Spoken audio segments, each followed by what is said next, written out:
এমন একটা দিন আসবে তোমার, যেদিন তোমার সব আনন্দ, সব ভালোবাসা, সব স্বাদ, সব মজা, সব স্পন্দন স্তব্ধ হয়ে যাবে। সেই মৃত্যুর কথা তুমি খুব স্মরণ করো। মৃত্যু তোমার জিহ্বার স্বাদ নষ্ট করে দিবে। মৃত্যু তোমার কানের শ্রবণ শক্তি স্তব্ধ করে দিবে।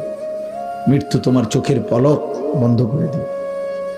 মৃত্যু তোমার হাতের নড়াচড়া বন্ধ করে দিবে। মৃত্যু তোমার নিঃশ্বাসের আসা যাওয়া বন্ধ করে দিবে। মৃত্যু তোমার হার্টবিট, হৃদস্পন্দন বন্ধ করে দিবে। নিথর বানায় ফেলো। পৃথিবী থাকবে, তুমি থাকবে না। রাতও হবে, দিনও হবে, রোদও উঠবে, বৃষ্টিও হবে,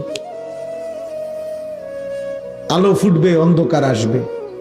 ব্যস্ততম দুনিয়ার মানুষ হই হুল্লুর ব্যস্ততা সবই করবে, তুমি শুধু স্তব্ধ হয়ে যাবে।